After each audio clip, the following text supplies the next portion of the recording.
요즘 경제 뭔가 좀 이상하다. 이런 생각 안 드세요? 주식 시장은 사상 최고치라는데 왜 내 생활은 그대로인 것 같을까요? 오늘 바로 그 이유를 설명해줄 파레토 경제라는 새로운 틀에 대해서 한번 깊이 파헤쳐 보겠습니다. 아마 다들 한 번쯤은 이런 생각 해보셨을 거예요.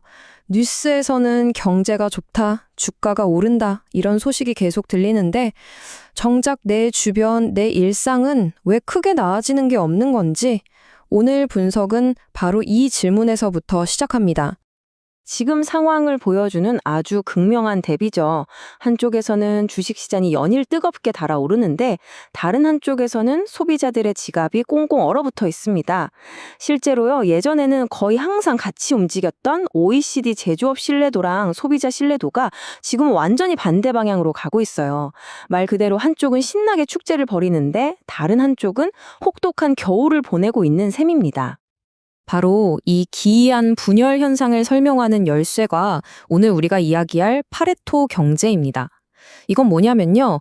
정부의 정책과 기술 혁신이라는 두 개의 거대한 힘이 만나서 소수의 20%에게는 엄청난 혜택을 몰아주고 나머지 80%는 그 성장에서 소외되는 완전히 새로운 경제 패러다임이 만들어졌다는 뜻입니다. 자, 그런데 이 파레토 경제는 그냥 우연히 생긴 게 아닙니다. 정부의 새로운 전략과 AI 혁명이라는 아주 강력한 두 개의 엔진이 딱 맞물려서 돌아간 결과물이죠. 지금부터 그 두 가지 힘이 대체 뭔지 하나씩 한번 뜯어보겠습니다. 첫 번째 동력은 정부의 금융 억압이고 두 번째는 바로 AI 혁명입니다. 그럼 먼저 이 좀 생소한 단어, 금융 억압부터 한번 살펴볼까요? 2010년대에 정부들이 허리띠를 졸라매는 긴축 재정을 폈는데 이게 잘 안 됐거든요. 그래서 2020년대 들어서 완전히 새로운 카드를 꺼내 든 겁니다. 바로 금융 억압이죠. 이걸 아주 쉽게 말하면 금리를 일부러 낮게 유지해서 나라 빚 부담을 줄이는 거예요. 동시에 사람들이 저축만 하기보다는 주식 같은 곳에 투자를 하도록 유도하는 전략이기도 하고요. 세금을 올리는 그런 정치적인 부담 없이 경제를 키우려는 거죠. 정부가 돈을 쓰는 방향도 그야말로 180도 바뀌었습니다. 팬데믹 때처럼 모든 사람들한테 돈을 나눠주던 방식에서 이제는 AI, 친환경, 기술, 반도체 같은 딱 정해진 미래 산업에 막대한 돈을 집중적으로 쏟아붓고 있습니다. 보편적으로 지원하던 것에서 선별적으로 투자하는 걸로 완전히 방향을 튼 겁니다. 자, 정부가 이렇게 특정 산업의 투자의 길을 확 열어주니까 두 번째 엔진, 바로 AI 혁명이 그야말로 폭발적으로 가속화되기 시작합니다. 이 새로운 기술 경쟁은요, 정말 천문학적인 자본을 필요로 하거든요. 그리고 그 돈은 아주 소수의 특정 기업들로만 흘러들어가기 시작합니다. 자, 그 규모가 어느 정도냐면요, 한번 보세요. 2023조 원. 와, 이게 불과 몇 년 안에 AI 분야에 매년 쏟아질 돈이라고 합니다.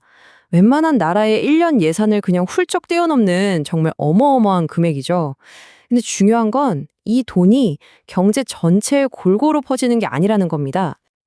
네, 그 어마어마한 돈이 골고루 퍼지는 게 절대 아니라는 게 핵심입니다.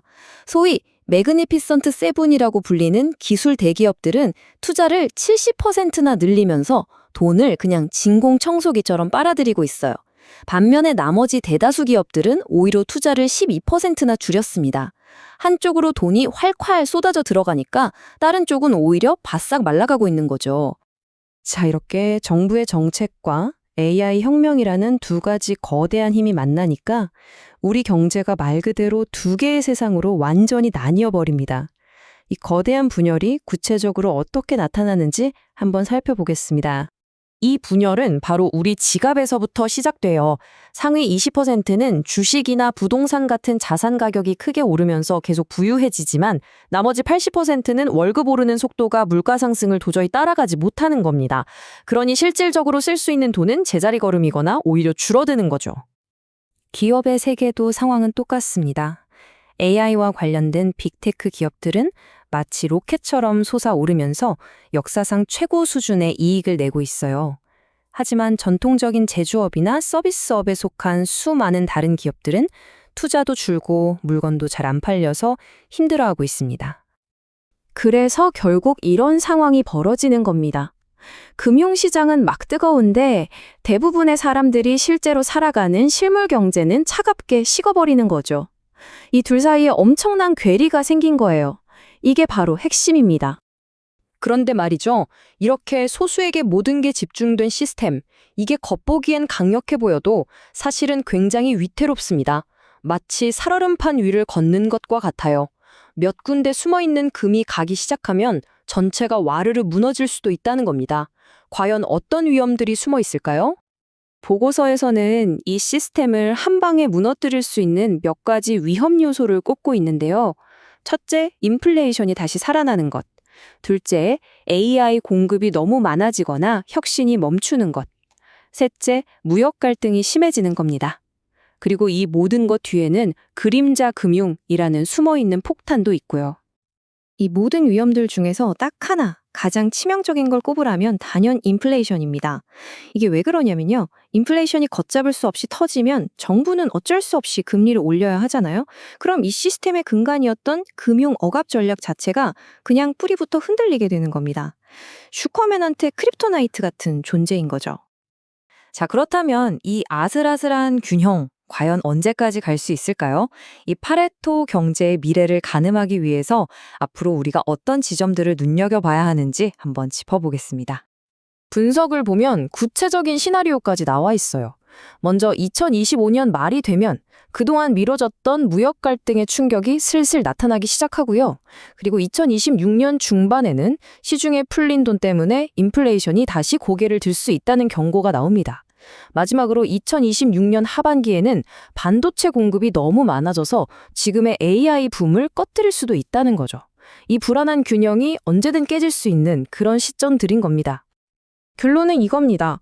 우리는 지금 정부의 의도적인 정책과 특정 기술 혁신이 만들어낸 완전히 새로운 경제 패러다임 속에 살고 있다는 것. 하지만 이 모든 게 보기보다 훨씬 깨지기 쉬운 정말 아슬아슬한 균형 위에 서 있다는 사실을 절대 잊으면 안 됩니다. 그래서 오늘 이 분석을 마무리하면서 여러분께 마지막으로 이 질문을 던지고 싶습니다. 이 새로운 파레토 경제라는 거대한 흐름 속에서 여러분은 과연 20%에 속하십니까? 아니면 80%에 속하십니까? 어쩌면 이게 우리 모두가 앞으로 마주하게 될 가장 중요하고 현실적인 질문일지도 모릅니다.